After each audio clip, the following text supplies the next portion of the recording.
Hello, my dear friends. A child bites into his favourite candy and loses his sight forever a few months later. An old lady eats a piece of jam and never wakes up again. It's not an accident.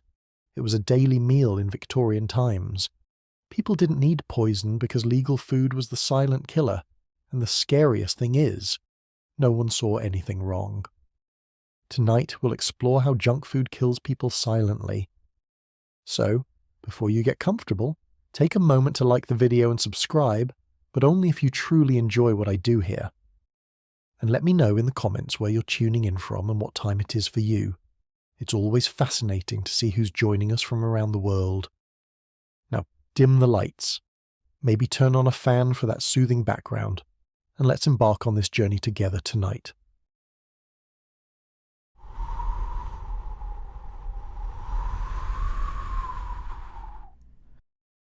If one were to walk through the markets of Victorian towns, the sight of sweets piled high in jars and baskets would have been common. Among them, the mint lozenges were the most popular. They were sold by the handful, wrapped in paper, or simply poured into the palms of eager children. The price was so low that even the poorest families could afford them, often cheaper than a small loaf of bread.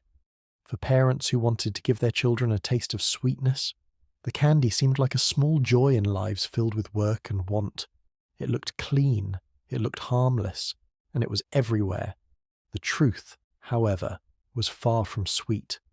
The lozenges were not made with sugar. Instead, they were mixtures of chalk, alum, and arsenic. These powders were ground fine, pressed into small shapes, and given a faint flavouring to mask the bitterness. The result was a product that looked pure and white, much like sugar candy, but was in fact poison disguised as a treat. It is almost ridiculous that parents smiled while handing their children small chunks of chalk and arsenic. But in Victorian markets, this was entirely normal. Sellers shouted about freshness, buyers counted out coins, and children sucked the lozenges with delight. None of them realised the price they were paying. The effects were quick and cruel. Many children who ate these candies each day fell suddenly ill. Their stomachs cramped, their skin went pale, and soon their small bodies shook with seizures. In some cases, death followed within hours. Families were left stunned and helpless, yet few understood the real cause. Illness was already part of daily life. In cramped neighbourhoods where disease swept through alleys, death was never a surprise. When a child died, it was easier to blame weakness or fate than to imagine that the treat bought at the market stall was to blame. The markets were crowded, filled with noise and smells. Vendors displayed the lozenges in wide trays, scooping them out with bare hands that only moments earlier had touched coal, fish, or leather. There were no standards for cleanliness. The same boards used to chop meat might be used to press candy. Dust and grit mixed into the powder, but from a distance the candy still gleamed white. The illusion of purity was enough. Customers were comforted by the appearance of something clean, never suspecting what lay within. For the poorest families, real sugar was too costly. Factories struggled to meet demand, and the price remained high. Counterfeiters filled the gap with their cheap substitutes. Chalk and arsenic not only cut costs, but also created a sharp taste on the tongue. Buyers mistook this burning for strength, believing the lozenges were powerful or refreshing. Vendors even claimed the candy was good for digestion. These lies became habits, and the habits spread widely. If we compare this to today, it would be like walking into a convenience store and finding that the bright-coloured candy on the shelves was made from laundry powder and rat poison. The thought is shocking now, but to Victorians it was daily life. Reports did appear from time to time in newspapers. Doctors warned of suspicious deaths and sudden illness among children. A few suspected the candy, but without proper tests, they could not prove it. There were no consistent regulations, no official warnings, and no punishment strong enough to stop the trade. Street sellers simply moved on when suspicions rose, returning under new names or in new districts. Every scandal was followed by forgetting, and the cycle repeated. The acceptance of this danger reflected something larger. Victorian life was already full of risks. Smoke choked the cities, water carried cholera, and factory machines mangled workers every day. Poisoned candy felt like just one more threat among many. Parents mourned, buried their children, and returned to the same markets. To the authorities, the poor had only themselves to blame for choosing cheap food. Safety was a luxury. I find it unsettling to imagine standing in one of those markets, watching smiling children chew on white lozenges, while knowing they were swallowing poison with every bite. The counterfeit ingredients appeared not only in candy but also in flour, drinks, and medicines. Arsenic was cheap and accessible. To producers, it was simply another way to stretch supplies. To buyers, it was invisible until their bodies showed the consequences. Candy stands out in history only because of its popularity with children. The deaths were too visible to ignore completely, though most people still looked away. The thought that something as ordinary as a sweet could kill was too difficult for many to accept. Inside homes, jars of candy sat on shelves beside bread and tea. Children reached for them naturally, unaware of the danger. Parents gave them as rewards after meals, gestures of care wrapped in ignorance. The contradiction is striking. The same society that prided itself on morality and discipline was quietly feeding its children poison. Appearances mattered more than truth. The empire liked to present itself as clean and ordered, but beneath that surface was decay. Reform came slowly. Doctors and reformers campaigned for change, but their voices were drowned out by commerce and habit. Only when scandals grew too large, when too many children died in the same district, did officials speak of new rules. Even then, enforcement was weak. The poor wanted cheap sweetness, and cheap sweetness would always be provided, no matter the cost. It is striking how little money separated safe sugar from poison candy. A few more pennies might have saved lives, but for families counting every coin, those pennies mattered. Survival meant buying what was affordable, not what was safe. Sellers understood this perfectly. They knew that appearance mattered more than content, and that poverty guaranteed endless customers. The story of the deadly mint candy reflects the contradictions of Victorian life. A society that celebrated progress and morality could tolerate poison in its markets. It was not hidden, it was not forbidden, and it was not considered unusual. It was accepted as part of life, which makes it all the more chilling in hindsight. This story is not simply about food. It shows how poverty, trust, and ignorance can combine into silent tragedies. It shows how a nation can speak of greatness while tolerating death in its streets. It shows how fragile daily life was in a time that imagined itself the height of civilization. Children sucked on their lozenges, parents paid the vendors, and sellers kept shouting their wares. To the empire, this was just another feature of its bustling markets. To the families who buried their children, it was a quiet disaster repeated again and again. The mint candy was only the beginning. Other treats would prove just as dangerous, dressed in colours even more dazzling and promising delights that carried death hidden within them. Victorian markets were full of colour, but much of that brightness was not what it seemed. Sweets of every shade were laid out in stalls, drawing the eyes of children and adults alike. Bright red candies gleamed like tiny jewels, green sweets promised freshness, and yellow cakes looked as if they had captured the sun itself. In a time when most food was plain and dull, such colours seemed magical. To poor families, a few coins could buy a rainbow. The problem was that the rainbow was toxic. The colouring agents came not from natural fruits or flowers, but from heavy metals and industrial chemicals. Red was made from lead compounds, green from copper salts, and yellow from arsenic powders. These were substances already known for their dangers, but in the absence of regulation, they were treated as convenient ingredients. They were cheap, they were easy to use, and they made food more attractive. Vendors mixed them with their bare hands on the pavement, dust settling in their hair and clothes. What mattered most was appearance, and appearance was measured in brightness.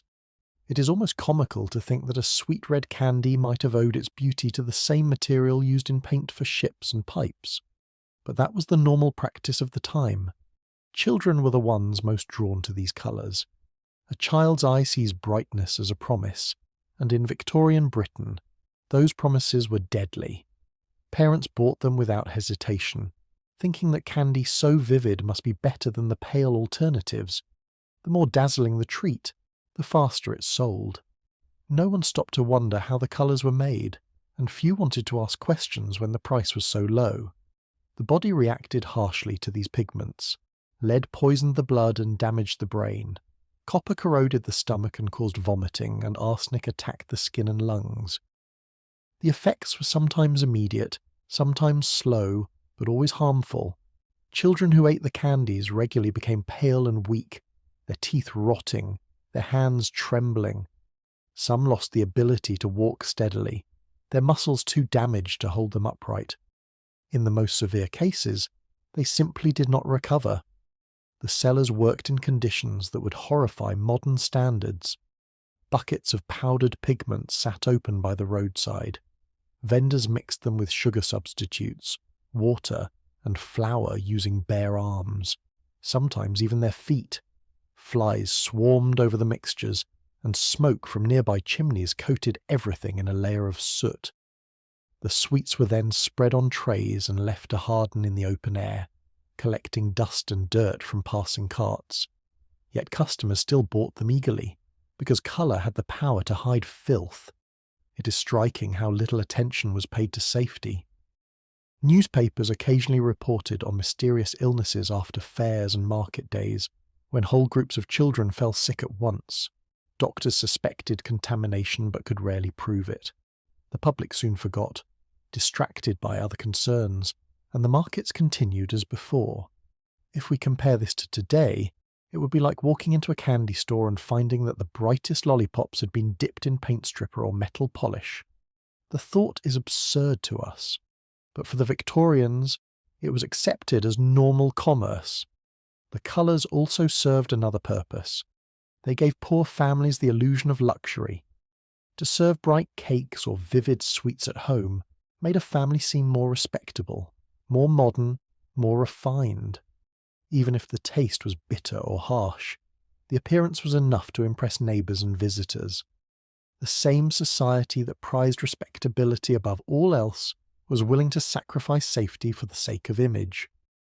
In homes, the sweets were often given as small gifts on Sundays or holidays. Children remembered them not for the taste but for the look, the reds and greens that seemed brighter than anything else in their world. Parents believed they were offering joy, not harm. The contradiction was cruel. The very brightness that made the candies desirable was the reason they were deadly. Some reformers began to speak out against the use of such pigments, pointing to cases of paralysis, convulsions, and early death. Their voices were not strong enough to bring immediate change. The food trade was large, scattered, and difficult to control. Inspectors were few, laws were weak, and corruption was common. Sellers defended their practices by saying that without colour, the products would not sell. To them, the demand justified the method.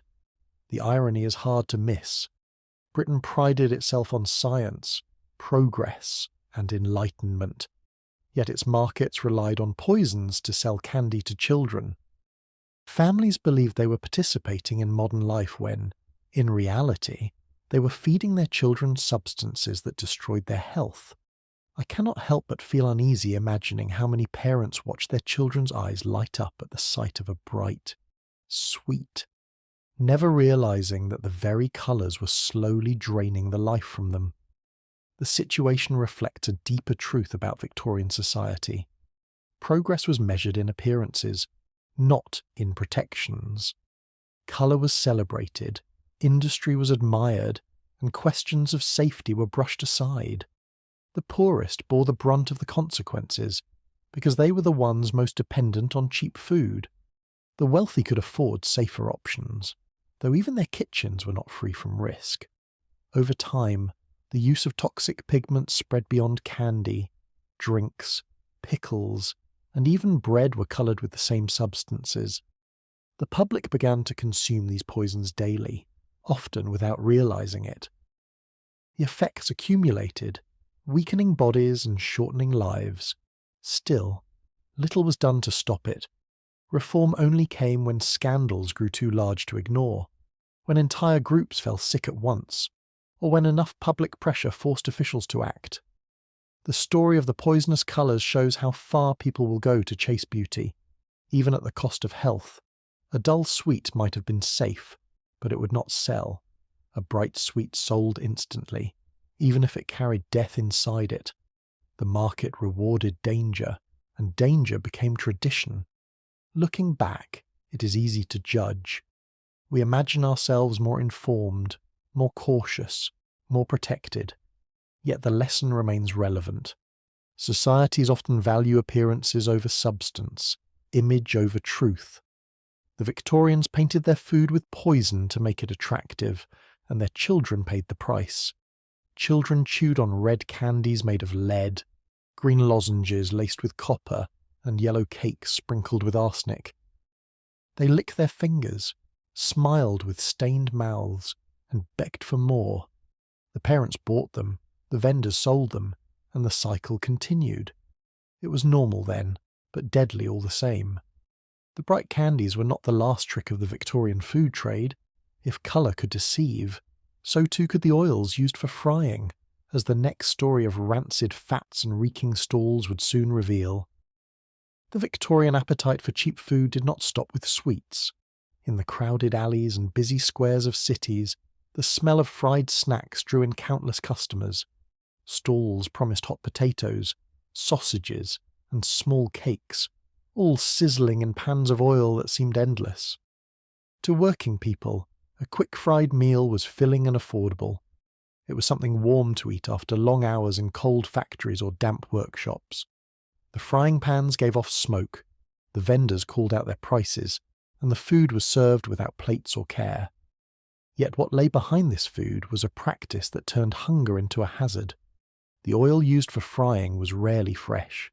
Instead, it was beef fat collected in bulk, melted down, and reused day after day. By the third or fourth day, it was already darkened.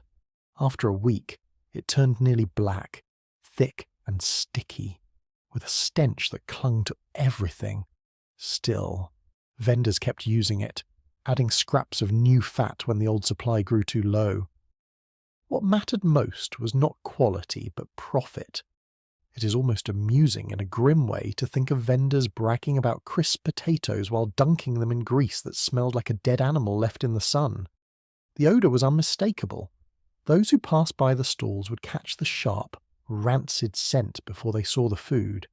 It was the smell of burning fat mixed with rot, a smell that lingered in clothes and hair long after. Yet for many customers, hunger was stronger than disgust. They bought their portions, ate quickly, and convinced themselves it was nourishment. The body, however, recognised the poison. Oil reused so many times became a chemical trap.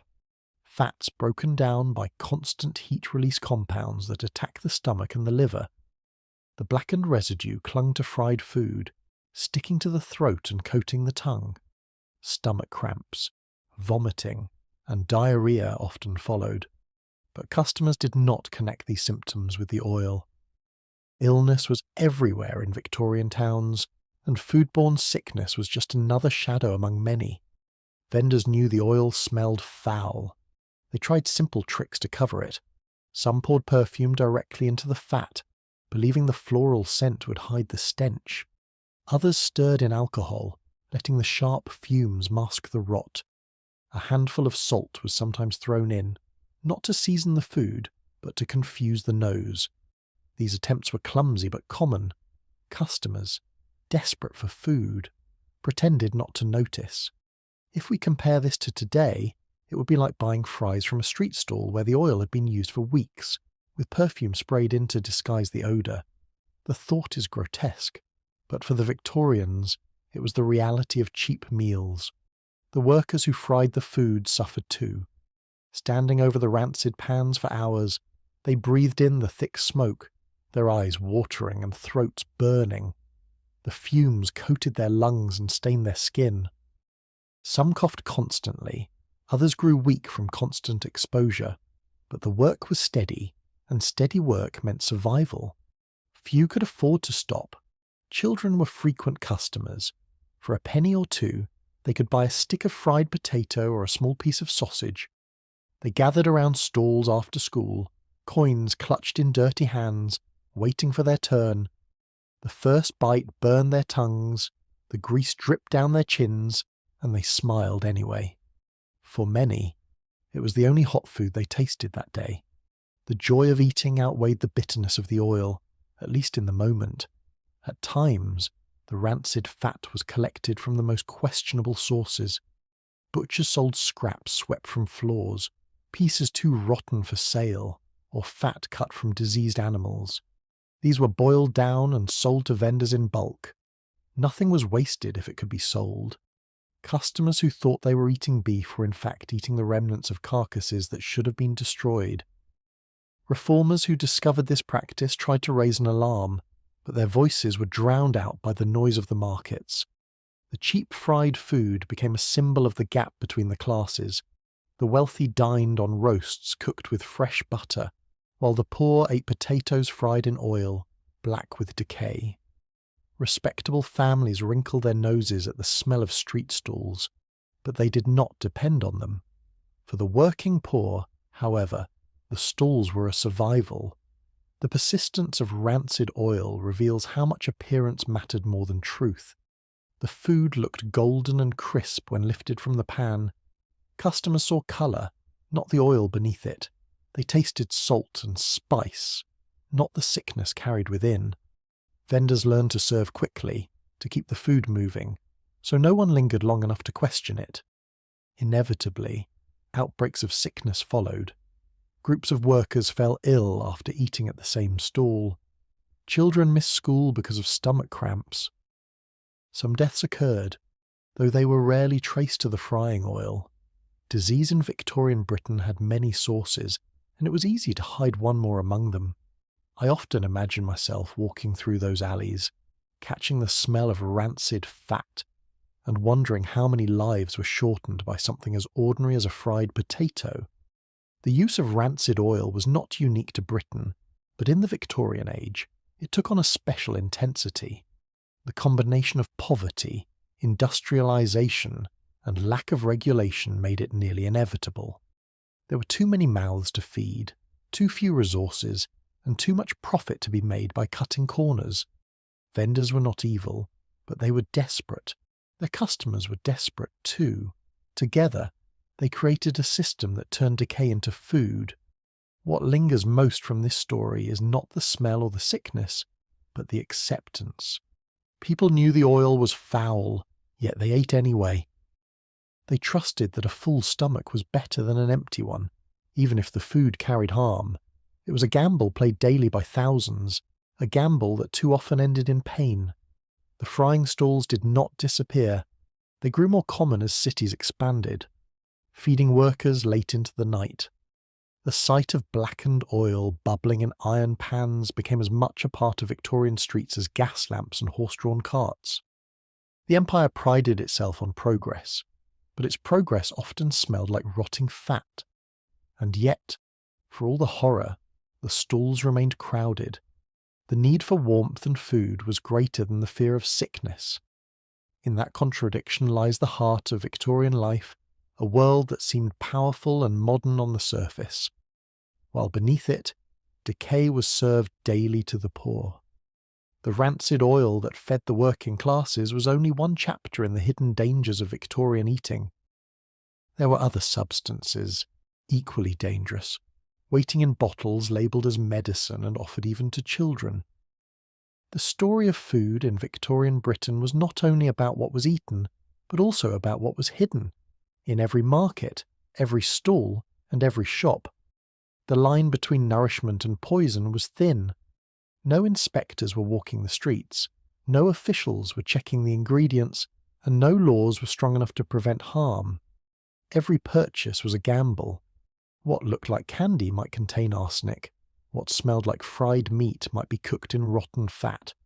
What tasted sweet might be laced with formaldehyde. The act of eating was transformed into a quiet risk repeated each day.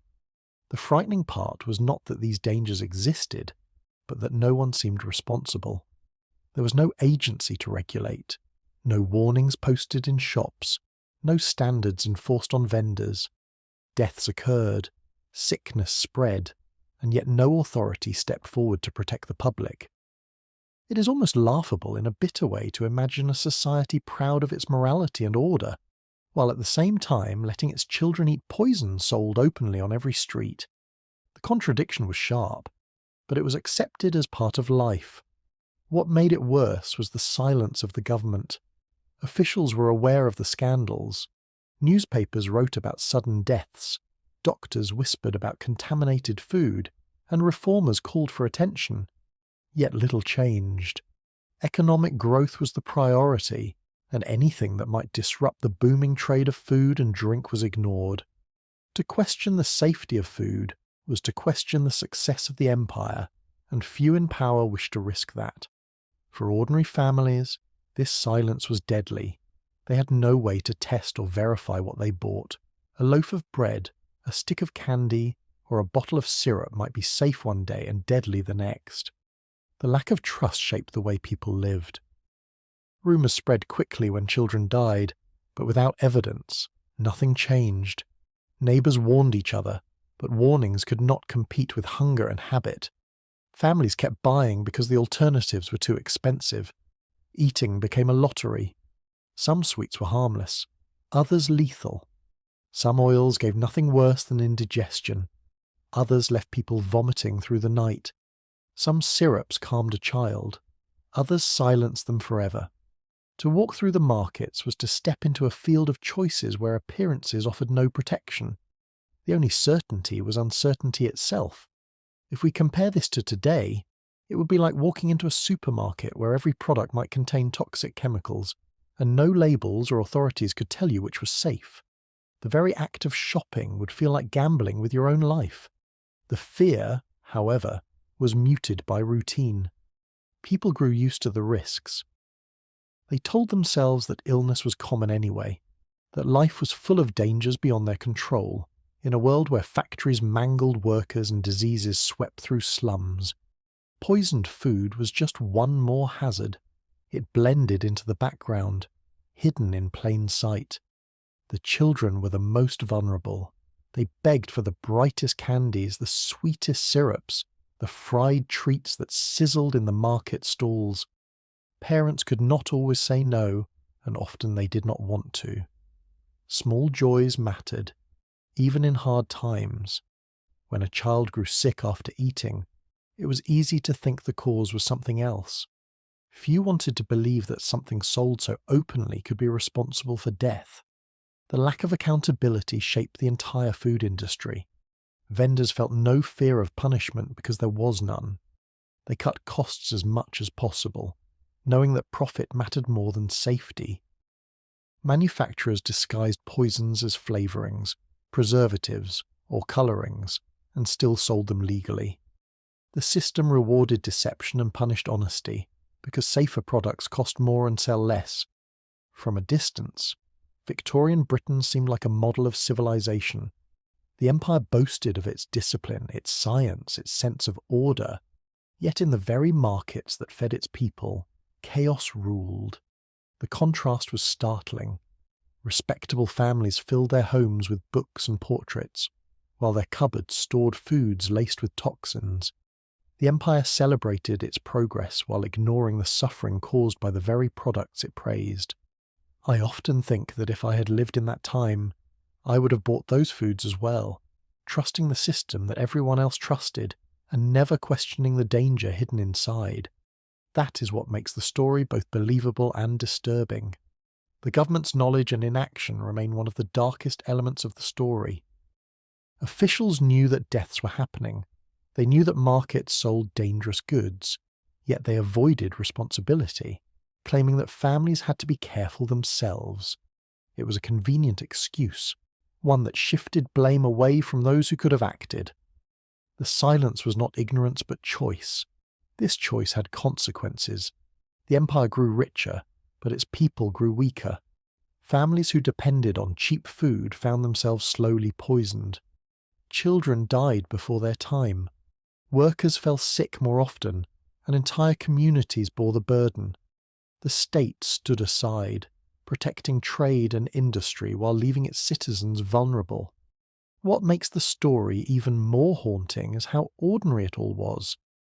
There was no great scandal that toppled governments, no dramatic uprising against poisoned food. Life continued as usual. The victims were too poor, too scattered, and too voiceless to be heard.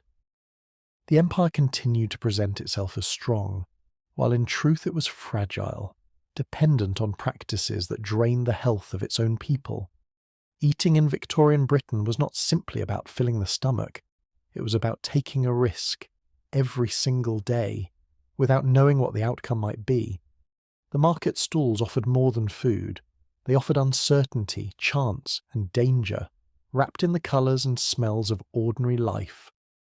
The fact that society accepted this without question shows how deeply survival overshadowed safety. The story of poisoned food is not a tale of rare accidents. It was a system that allowed danger to flourish, a system that cared more about appearances than reality. When people ate, they were not just feeding themselves, they were swallowing the hidden cost of progress, one bite at a time. The lack of responsibility from those in power made the risks all the greater. No one stood between the seller and the buyer. No one tested the powders or oils. No one protected the children who reached for candy. Eating became an act of faith in a society that had quietly abandoned its duty to protect its own. This truth would reveal itself more sharply in the bottles sold as medicine, the syrups advertised for children, and the tonics praised as healthful. What looked like cures would prove to be another form of poison, hidden in plain sight, and trusted all the more because they came in respectable bottles. In Victorian Britain, few sounds unsettled parents more than the cries of an infant in the night. Families lived in small, crowded homes where every sound carried through thin walls. A baby who refused to sleep meant exhaustion for the entire household. Mothers desperate for rest and fathers needing strength for long shifts at the factory turned to whatever remedies were available. Among the most popular was a bottled solution sold under comforting names such as soothing syrup. The label promised peace, relief, and quiet. For only a few pennies, parents believed they had found salvation in liquid form. The syrup was not what it seemed. Its ingredients were powerful drugs, morphine, alcohol, and sometimes cannabis. These were not hidden, nor were they considered unusual.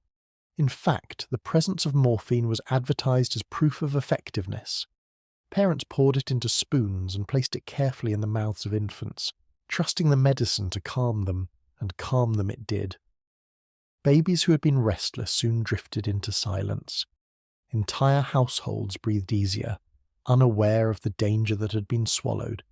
It is almost absurd to picture Victorian mothers soothing their infants with what amounted to narcotics. Yet that was the reality of the age. The relief was temporary, and the consequences could be permanent. Infants, with their small and fragile bodies, could not process such potent substances.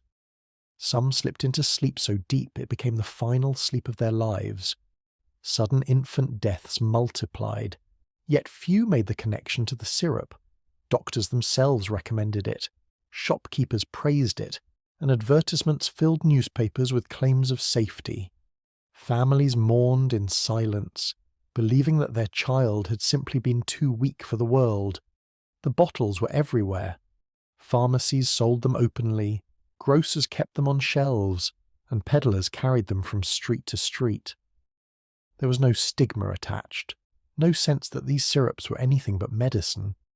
The taste was sweetened to mask the bitterness of the drugs, making it easy for children to accept. Parents who saw their babies fall quiet felt reassured rather than alarmed. The silence was proof that the syrup worked. The scale of its use was vast, Across Britain, millions of families relied on it. The problem of infant mortality was already high, so the additional deaths caused by syrups went unnoticed or unacknowledged. Death certificates rarely mention overdose, instead listing vague causes such as weakness or failure to thrive.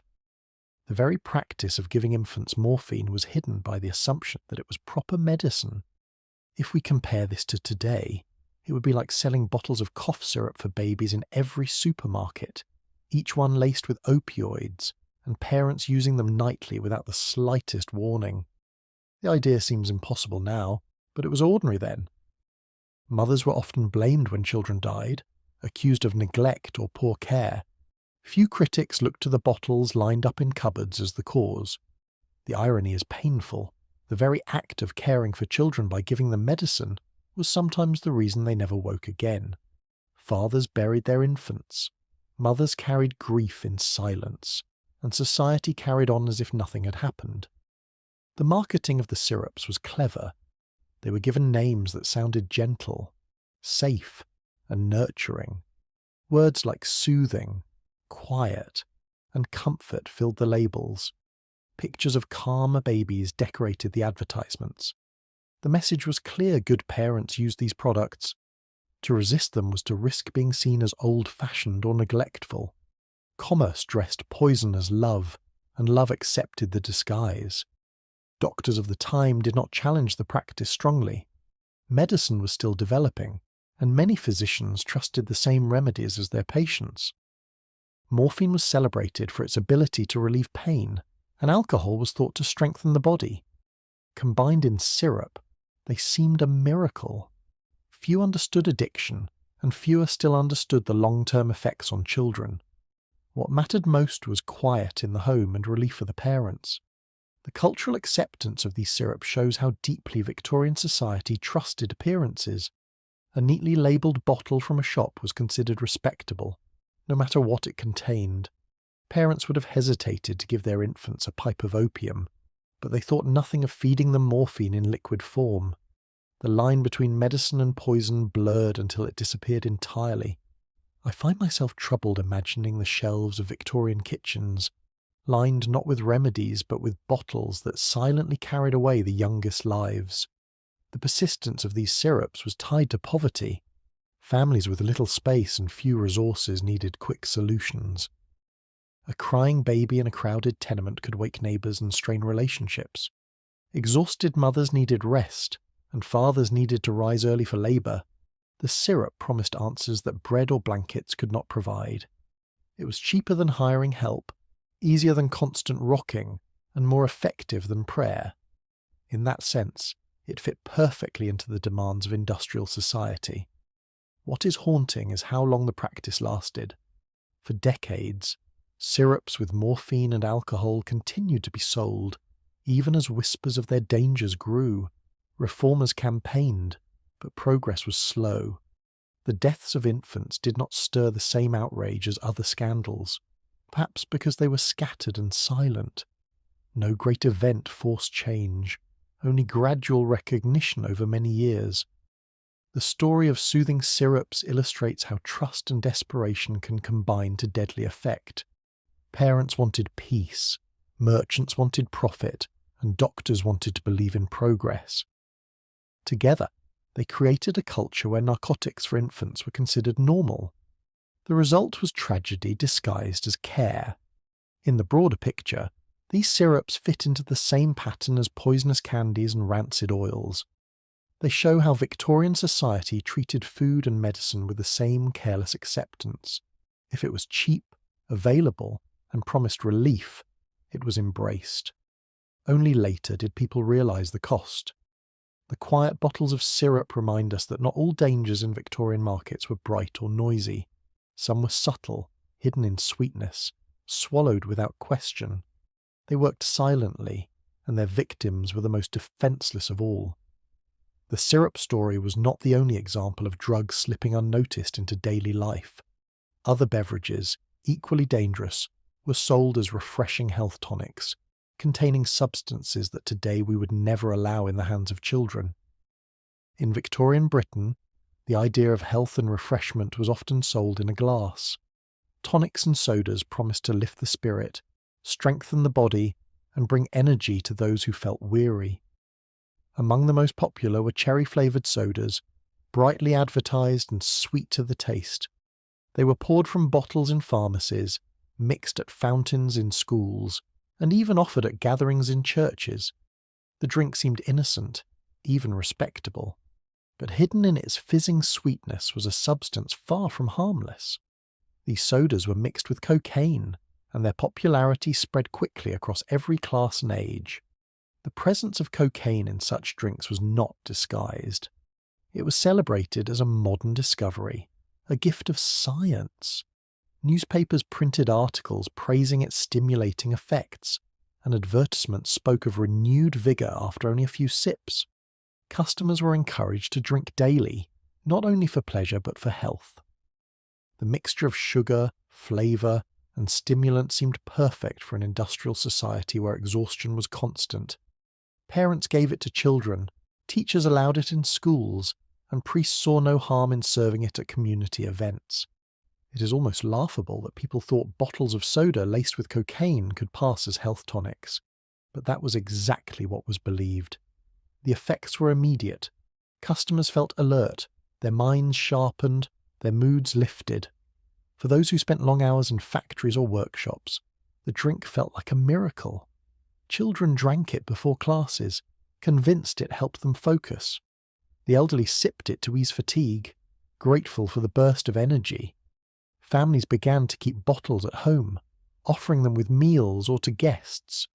The drink was not seen as an indulgence but as sensible care. The problem, of course, was the substance itself. Cocaine is addictive, and even small amounts taken regularly create dependence. Many who drank the sodas daily found themselves unable to go without them. Irritability, restlessness, and cravings appeared quickly. Yet in a society that praised strength and discipline, these symptoms were often hidden or misunderstood. People believed they were simply unwell and reached for another bottle to correct the problem, never realizing the cycle they were trapped in. The places where the soda was sold reveal much about Victorian attitudes. Pharmacies stocked it beside cough syrups and lozenges. Schools allowed it in their dining halls, treating it like milk or tea. Churches poured it at social events, believing it brought people together in healthful fellowship. The respectability of these settings made the drink seem safe. No one questioned what was inside because it was sold under the banner of modern medicine.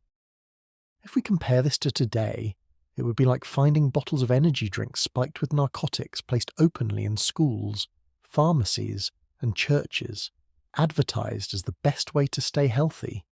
The absurdity is clear now, but then it was treated as progress.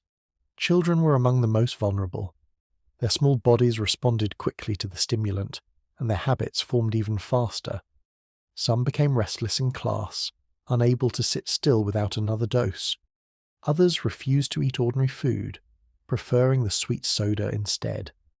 Parents often thought these signs were proof the drink was working, never realizing they were watching dependence take root. For the elderly, the risks were just as severe. Fragile bodies could not tolerate the strain, and many collapsed from heart troubles after drinking what they thought was medicine. The marketing of the sodas was clever. Labels emphasized cherries, herbs, and natural flavors, bearing the word cocaine in lists of ingredients written in small print. The promise of vigor outweighed any doubts. Bright posters showed healthy families, smiling children, and active workers, all supposedly improved by the drink. To question the soda was to question progress, and progress was not to be doubted. In homes, the soda took on a central place. Bottles lined cupboards, placed beside bread and tea. Guests were offered glasses as a sign of modern hospitality. Children looked forward to it with excitement, the fizz and sweetness making it feel like a treat, though parents insisted it was good for them. The ritual of drinking tied families together, even as it quietly tied them to addiction. Doctors, too, were caught in the culture. Some prescribed the soda directly, believing it helped with fatigue, anxiety, or digestive troubles. Others drank it themselves, convinced it improved concentration. Few recognized the danger, and those who did were often ignored. The idea that cocaine could be harmful was not widely accepted. Instead, it was framed as a symbol of Britain's advancement in medicine. The spread of the soda reflects how Victorian society blurred the line between pleasure and cure.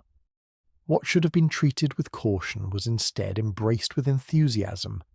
The more people drank, the more they felt the effects, and the more convinced they became of its value. Addiction grew silently, dressed as health. I often find myself unsettled when imagining classrooms or church halls where children sipped glasses of cocaine soda as casually as water, their futures quietly reshaped by what adults thought was progress. The silence of the authorities mirrored their attitude toward other food dangers. As long as trade thrived and people bought the products, there was little reason to interfere. The deaths or illnesses that followed were scattered and difficult to connect directly to the soda. Without clear evidence, society chose to believe in the illusion of health. The legacy of these drinks was lasting. Some families became so accustomed to them that they resisted giving them up even when reforms began to take hold. Advertisements shifted tone, emphasizing flavour over health, but the stimulant remained inside. Generations grew up associating sweetness and fizz with vitality, even though their bodies paid the cost. The story of cocaine soda stands alongside poisonous candies and narcotic syrups as a symbol of the contradictions of the time. A nation that prided itself on morality and self-control embraced substances that undermined both. Progress, in this sense, meant opening a bottle of poison and calling it health. The drinks were only one example. Other foods, equally deceptive, were being altered with chemicals to change their shape, texture, or appearance. Even the simplest baked goods could hide dangers beneath their inviting crusts. Few treats drew as much excitement in Victorian markets as sweet cakes. Families looked at them piled high on trays, their golden crusts rising proudly above pans of bread and rolls. For many, cakes represented celebration, a small luxury to mark the end of a week or the joy of a holiday. Children pressed their faces to the glass of bakery windows, staring at the tall, fluffy shapes that seemed to promise something more special than the hard loaves they ate each day. The price was low enough that even workers could sometimes afford a few, and so cakes became one of the most common indulgences across towns and cities. What no one realized was that the very puffiness that made them attractive came from substances that had no place in food. Bakers often replaced proper leavening with cheaper, more dangerous alternatives. Instead of safe baking powder or yeast, they used quicklime, alum, and plaster of Paris. These were not baking ingredients, but industrial materials, chosen because they could make dough rise quickly and appear larger. The result was a cake that looked soft and generous, but carried poisons hidden in every bite. It is almost darkly funny to think that a Victorian family celebrating a birthday might have been cutting into a cake puffed up with lime and plaster, smiling proudly at what was really a block of chemicals. The health effects of eating such cakes were brutal. The lime and alum burned inside the mouth, leaving sores and ulcers. Stomachs churned after a few bites, leading to cramping and diarrhea. Repeated exposure caused damage to the intestines, leaving many weakened and malnourished. Yet because the cakes looked so appealing, people overlooked the discomfort that followed.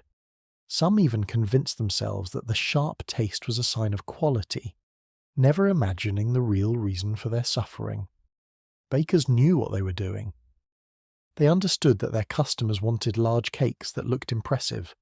A cake made with safe ingredients might be smaller or denser, but one laced with chemicals rose high and airy.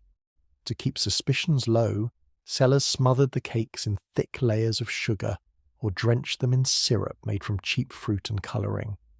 The sweetness covered the bitterness of the lime, and the colours distracted from the truth. To customers, the cakes looked festive, and that was enough. Shops displayed them proudly, with no shame in their creation.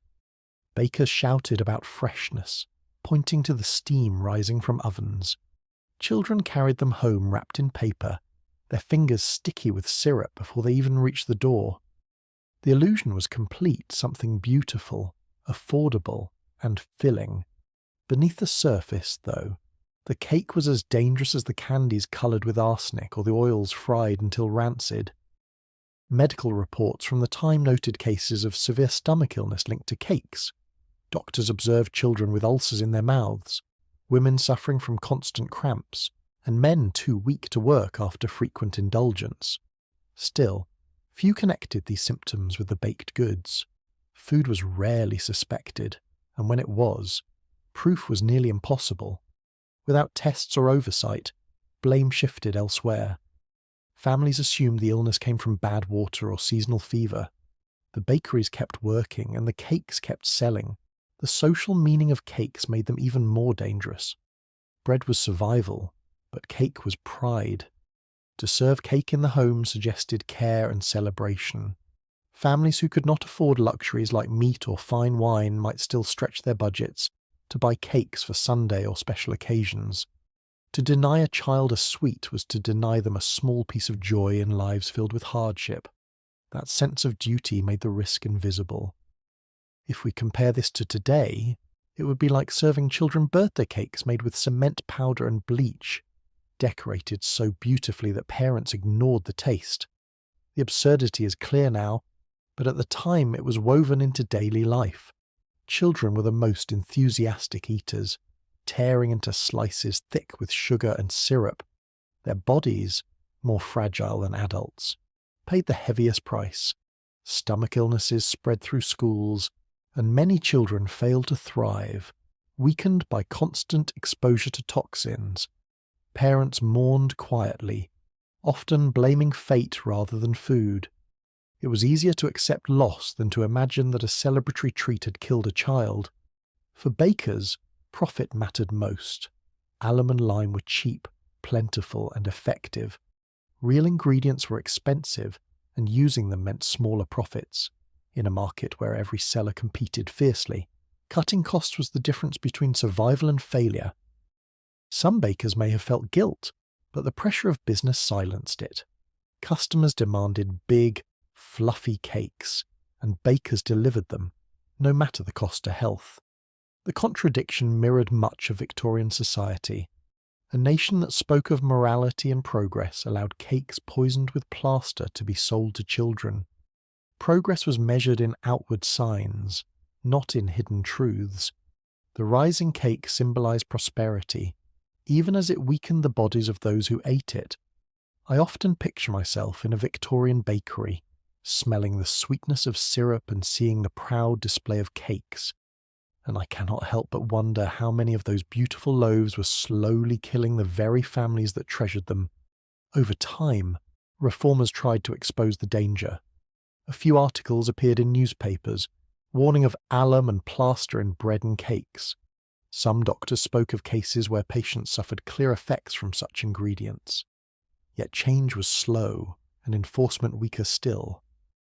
Without strong laws, bakers continued their practices. The poor remained trapped, unable to afford safer alternatives. What is striking is how people accepted the discomfort that followed eating these cakes. Sickness after food was so common that no one thought it unusual. In a world of constant risk, where water carried disease and smoke filled the air, one more source of harm barely registered. That silence allowed the practice to continue for decades, shaping the health of entire communities. The cakes puffed with lime and alum were not exceptions, but part of a larger pattern. Victorian foods often looked better than they were, their appearance hiding the poisons inside. The illusion was powerful enough to outweigh the truth. Families wanted to believe in celebrations, and so they ate. The story of these cakes is another reminder that Victorian life was full of contradictions. Bright appearances masked decay, sweet flavours masked bitterness, and ordinary habits masked danger. What seemed like progress was often only a disguise. Cakes were not the end of it. Even more everyday items, such as biscuits and preserves, carried their own deadly secrets. The illusion of safety would be broken again as children reached for shiny cookies coated in substances far worse than sugar. The tragedies of Victorian eating were not the result of rare accidents or sudden disasters. They were woven into daily life through the very foods people cherished most. It was not plague sweeping through crowded streets or accidents in factories that caused some of the most silent deaths. It was the biscuits given to children, the candies sold at fairs, the cakes baked for Sunday gatherings, and the fried snacks offered on every corner. These foods were not seen as dangers but as comforts. They were eaten to bring relief, to create joy, to mark moments of togetherness. Yet behind their sweetness and warmth lay poisons disguised so well that even the victims never suspected them. The irony was harsh. Families who could not afford luxuries still wanted small pleasures, and those pleasures came cheaply. Vendors knew what people desired and gave it to them in forms that seemed delightful. A colourful sweet, a slice of cake, a stick of fried potato, each looked like a gift. The very qualities that made them attractive were the reasons they sold in such numbers, and the larger the appetite, the greater the harm. It is almost sarcastically amusing that the so-called treats of the age, celebrated for being tasty and affordable, were in fact slow poisons consumed with a smile. The deaths that followed did not make headlines. They came quietly, one child at a time, one worker at a time, scattered across towns and villages. A baby convulsed in the night after soothing syrup, a young boy collapsed after eating bright candies, and a labourer doubled over after his fried meal. The causes were rarely linked to food. Families and neighbours accepted illness as fate. Death certificates listed weakness, fever, or misadventure, rarely pointing to the market stalls that sold the fatal meals. This silence made the danger all the stronger. When people die from epidemics, society responds. When they die from accidents, laws are eventually changed. But when they die from everyday food, no one sees the pattern. Each case is dismissed as an isolated misfortune, and so the system continues, feeding on trust and ignorance. If we compare this to today, it would be like millions eating fast food laced with chemicals strong enough to kill, but each death would be written off as a coincidence or poor health. The hidden danger becomes normalized, and the habit never breaks. The phrase cheap, quick, and tasty defined much of Victorian street food. Customers wanted food that filled their stomachs without draining their pockets. Vendors wanted to maximize profits with the least expense. Between those two desires, corners were cut until nothing safe remained. What passed for nourishment was often a mix of toxic powders, rancid fats, and chemical dyes. Yet hunger was stronger than caution, and appearance stronger than truth. For parents, the lure of affordable treats was powerful. Children begged for candies, pointed at cakes, and sniffed the fried food with longing. Denying them meant listening to cries of disappointment in lives already heavy with hardship. Giving in meant providing joy, even if short-lived. Parents chose the second option more often than not, convincing themselves that the risks were minor or non-existent. The small happiness of a sweet was worth more than vague fears about health. Society itself reinforced this acceptance. Newspapers filled with advertisements praised sweets, syrups, and sodas as modern marvels. Churches allowed them to be sold at gatherings. Schools permitted them in dining halls. Respectable institutions treated these foods as part of daily life. That respectability masked their dangers more effectively than any layer of sugar or syrup. If the authority approved, ordinary people assumed safety. The cruelty lies in how invisible the consequences were. Unlike a visible accident or a sudden fire, poisoned food left a little trace. It worked slowly, wearing down the body until it could no longer resist. People fell ill, recovered partially, then fell ill again. They grew weaker with each cycle, and eventually death came. No one shouted in the streets, no one demanded justice, and no reforms followed immediately. The food industry carried on, stronger than before. I find myself uneasy thinking about how many of those quiet deaths passed unnoticed. How many families buried their loved ones without ever suspecting that the bread or candy they had shared was the cause? The acceptance of these dangers speaks to a deeper truth about Victorian society. Progress was measured in machines, buildings, and empire, not in the safety of its people. The appearance of modernity was more important than the health of children. Poison could be packaged as joy, and joy could be bought cheaply, and that was enough to satisfy both buyer and seller. What makes this history even more haunting is the way people explain the tragedies. When children died, neighbours spoke of weak constitutions. When workers collapsed, families blamed exhaustion. When sickness spread, whispers of fate or divine will filled the air. The idea that food itself was to blame rarely entered the conversation. This resignation protected the sellers more than any law. The most beloved foods were the ones that sold in the highest numbers, and therefore the ones that did the greatest harm. Cakes puffed with lime, candies painted with arsenic, syrups filled with morphine, sodas laced with cocaine, all of them were consumed eagerly, with no thought of suspicion. The empire celebrated abundance while its people consumed poison. The contradiction could not have been sharper. For the poor, the risk was not a choice. They had no access to safe alternatives. Their diets depended on what was cheap and available. To them, the foods of the market were blessings, not threats. Hunger drowned out doubt. Even if they had known the truth, many would have bought the same foods, because survival left no room for careful selection. Looking back, the pattern is clear. The most popular items were the most dangerous.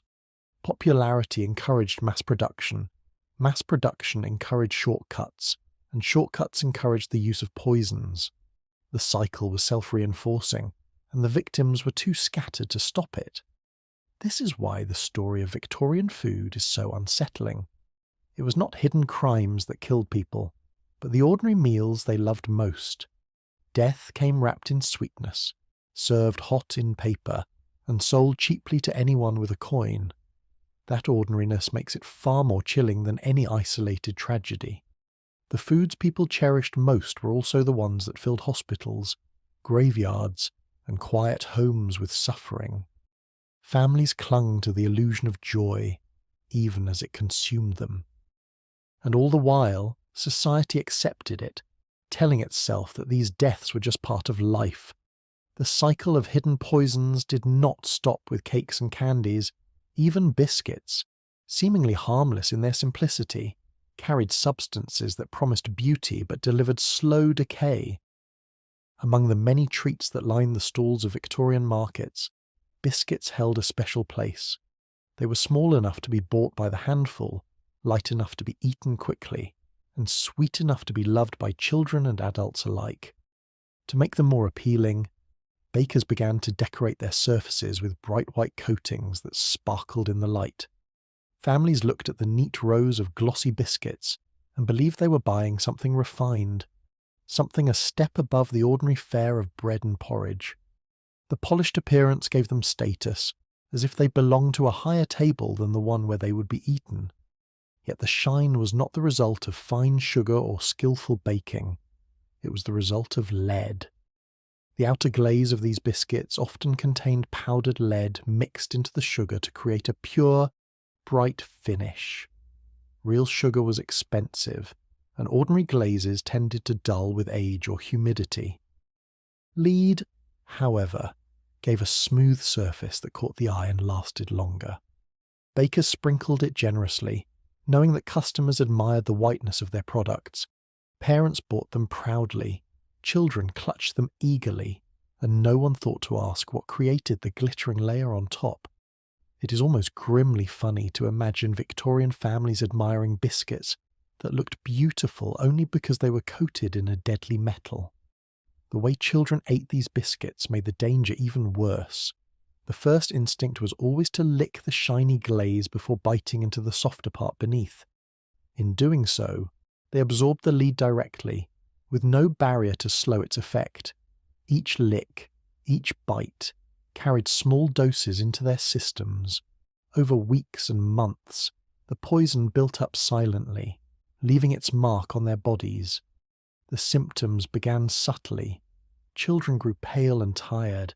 They complained of stomach pains, which parents often dismissed as a common illness. Soon their hands began to shake, a tremor that grew worse with time. Mouths filled with ulcers, lips cracked, and gums bled. Muscles weakened until simple movements became difficult. Some children lost control of facial muscles, their expressions twisted permanently by paralysis. These signs spread slowly but steadily among families who could least afford medical care. Doctors of the time observed the effects but struggled to connect them directly to the biscuits. Lead poisoning was poorly understood, and few linked it to food. Families blamed poor air, bad water, or even curses for the decline of their children's health. By the time suspicions grew, the damage was already done. There were no treatments strong enough to reverse the effects. Many children carried the injuries for life, if they survived at all. The use of lead was not limited to biscuits. It was present in paints, cosmetics, and even household vessels. Society already lived surrounded by the substance. Adding it to food simply extended a danger that was everywhere. Yet because the glaze looked so attractive, few questioned it. Appearance once again outweighed truth, and beauty was valued more than safety. If we compare this to today, it would be like decorating cookies for children with glitter made from toxic chemicals, admiring the sparkle while ignoring the fact that each bite carries poison. The comparison is disturbing, but it captures how normal the practice seemed at the time. Bakers justified the glaze as a necessity of competition. Customers demanded beauty, and beauty required shine. Sugar alone could not achieve it, especially when supplies were poor. Lead was cheap and effective, and so it became part of the trade. Profit margins grew. Customers admired the results, and the harm was hidden long enough for the practice to spread widely. Families welcomed these biscuits into their homes. They were given as treats after church, served to visitors, and placed before children as rewards for good behaviour. The whiteness of the glaze symbolized purity and refinement. Parents who offered them felt they were giving something fine, even luxurious, despite their poverty. That sense of dignity blinded them to the cost. The damage was not confined to children. Adults who ate the biscuits regularly also suffered. They developed tremors, digestive troubles, and weakness. Workers found themselves less able to perform their labour, though they rarely knew why. Families were weakened quietly, while society continued to celebrate its progress. The empire prided itself on its order and morality, even as its kitchens and bakeries sold food laced with poison. What makes the story haunting is how long it continued. Even as reports emerged of illness linked to food glazes, enforcement was minimal. Authorities showed little interest in regulating small bakers, especially when wealthier families could afford safer alternatives. Once again, the poor paid the highest price, trapped by low incomes into buying what was cheapest, no matter how harmful. The contradiction between appearance and reality was stark. Biscuits looked cleaner, brighter, and more elegant than plain bread, but beneath their surface, they carried more danger than a loaf ever could.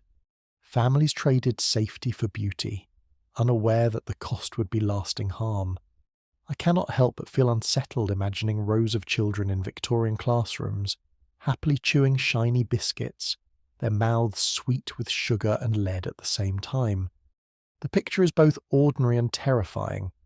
The persistence of such practices shows how Victorian society normalised silent suffering. Deaths that came from food were not dramatic. They did not produce riots or reform overnight. They crept through homes quietly, turning joy into grief one family at a time. That quietness gave cover to bakers and sellers, who continued their practices without fear of consequence.